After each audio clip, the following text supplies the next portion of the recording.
The section heading here is the Politics of Reconstruction, and that really was the fundamental question. Who is going to be in charge of the process bringing the South back into the Union, bringing the country back together after the end of the Civil War?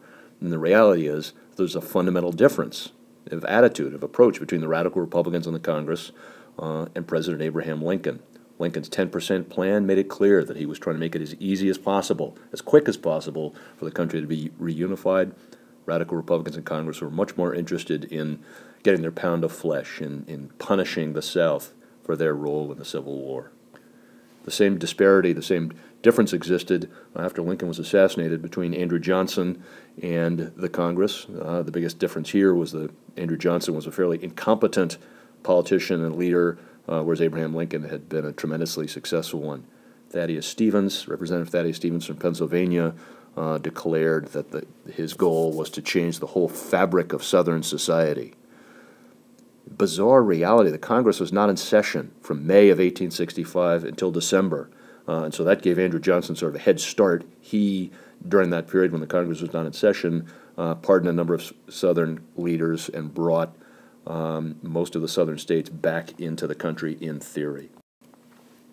When the Congress reconvenes in December of 1865, they react rather belligerently to a number of things that President Johnson's done and passed. One of the things that they passed was the Civil Rights Act of 1866. This piece of congressional legislation, passed over President Johnson's veto, provided full citizenship for all African Americans and explicitly overturned the Dred Scott Supreme Court decision.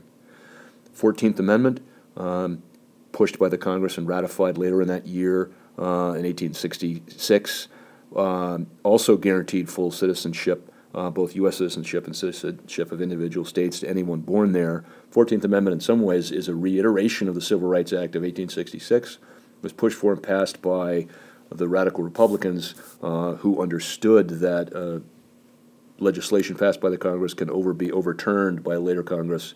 It's much harder to overturn an amendment. The 1866 off-year elections serve sort of as a referendum on the Civil Rights Act. Does the country support what President Johnson is trying to do, or are they in favor of the Congress having more control over the process? President Johnson goes on the road, campaigns for a variety of Democratic candidates and Republican candidates who didn't qualify as radical Republicans. Again, disaster for Johnson. Almost everybody that he campaigns for loses. The radical Republicans gain a number of seats in the House of Representatives, in fact, gain enough that they have more than a two-thirds majority, which means assuming that all of the radical Republicans vote together, more than a two-thirds majority, they can override any veto that President Johnson tries, and he tried a lot of them. So the radical Republicans gain seats, they gain a majority, they gain a great deal of confidence. Very quickly passed the Reconstruction Act of 1867.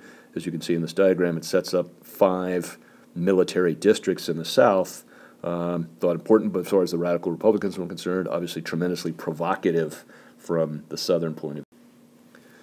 Congress goes on and passes the Tenure of Office Act, which said that no president can replace a cabinet member who had been appointed during his term without the consent of the Senate. Clearly a jab at President Johnson, who in fact hadn't tried to replace anybody yet, but they're saying now, you're not allowed to, we're the boss of you.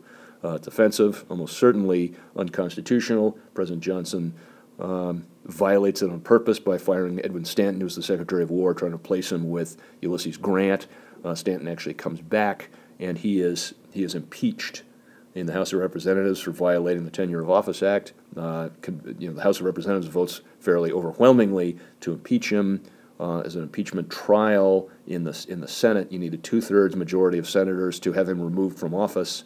They do not get the two-thirds. They miss by 1. And it seems very likely that the senators knew exactly what was going on, knew that it was probably not appropriate, would set a tremendously dangerous precedent to remove from office a president simply because they didn't like him. And that was the key. They thought he was a jerk. They didn't agree with his philosophical ideas. It wasn't that they were angry at him for violating the Tenure of Office Act. In fact, the Tenure of Office Act goes away as soon as Johnson leaves office. So again, it's likely that the senators understood that this was setting up potentially a terribly dangerous precedent, and so they sort of rigged the vote. They had just enough people vote against convicting him that Johnson stays in office. He remains until the end of his term, virtually powerless, does not attempt to run for re-election in 1860. So the Republican candidate in 1868 was General Grant, Civil War hero, who wins actually a surprisingly close election, and one of the reasons the powerful voting bloc that put him over the top were African Americans in the South who were exercising for the first time their right to vote in a presidential election, and for many of them, probably the last time. Radical Republicans then passed the 15th Amendment, and in 1870, 2 years into Grant's term, the Enforcement Act, which, again, is a federal legislation that makes it very clear that the federal government has the right to and will exercise the right, when necessary, to move into the South to enforce laws. 15th Amendment says that the right to vote shall not be denied or abridged by the United States or any state on account of race, color, or previous condition of servitude.